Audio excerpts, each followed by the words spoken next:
Coucou tout le monde. Bon, alors aujourd'hui je vais vous parler, comme promis, de la radiesthésie. Alors qu'est-ce que c'est que la radiesthésie? C'est vraiment une technique très simple, ancestrale, qu'on a toujours utilisée, même s'il fut une période où bon, c'était un petit peu plus tabou. Ça le reste encore un petit peu aujourd'hui puisqu'il y a beaucoup d'a priori sur tout ce que l'on n'explique pas scientifiquement. Alors la radiesthésie, ça passe par différentes petites choses. Donc ça passe par des petits objets comme celui-ci, hein. Ils peuvent avoir des apparences relativement différentes, peu importe. Donc ça, c'est ce qu'on appelle le pendule.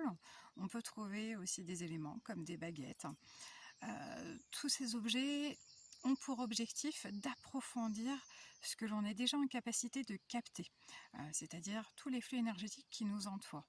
Alors ces flux énergétiques, l'intérêt de se les approprier, c'est de pouvoir avoir plus d'informations, plus de précision sur ce que l'on souhaite avoir comme information dans notre environnement, tout ce qui peut nous interpeller sur des doutes que l'on peut avoir et pour lesquels voilà, on aimerait avoir des confirmations.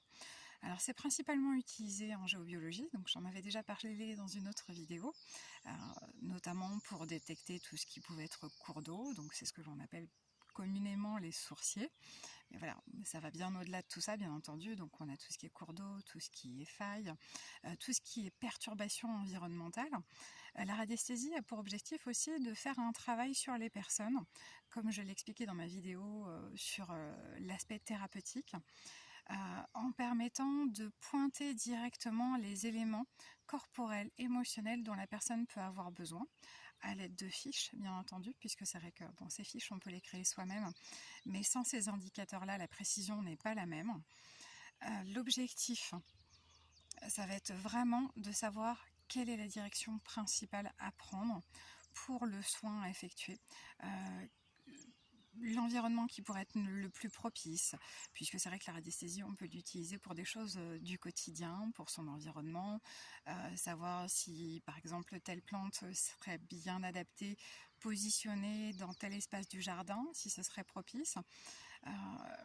On peut avoir énormément d'informations différentes à une seule condition. Bien entendu, il faut qu'il y ait un petit bémol. La radiesthésie a ses limites à partir du moment où on a de l'émotionnel qui rentre en compte. Dans le sens où, si vous souhaitez avoir une réponse, par exemple pour un emploi, ce sera quelque chose qui restera relativement flou, puisque vous aurez déjà une petite préférence par rapport à ça, et votre mental influencera la réponse de celui-ci. Alors la radiesthésie est relativement simple. Quand on passe par le pendule, on a un oui ou on a un non. Alors, on va avoir une direction si on utilise des fiches.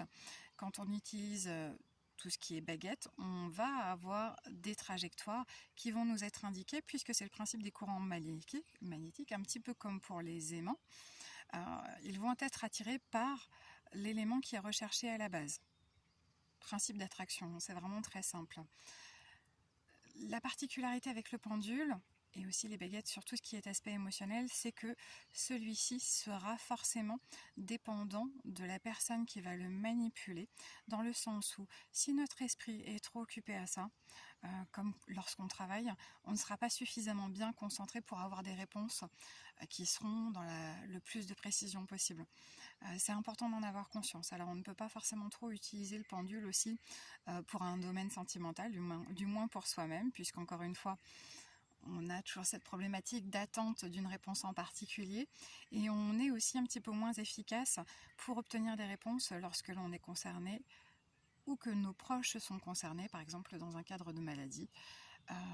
Voilà, le mental va passer par-dessus, et à partir du moment où le mental rentre en jeu, eh bien là ça devient beaucoup plus compliqué d'obtenir des réponses.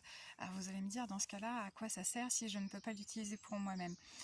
Bien tout simplement pour apprendre déjà à contrôler ses pensées, puisque c'est vrai que ça demande une bonne maîtrise de soi, un bon lâcher-prise, dans le sens où il faut être en capacité, lorsque l'on commence, à ne penser à rien d'autre qu'à la question que l'on souhaite poser à l'outil, et à la réponse que l'on souhaite attendre.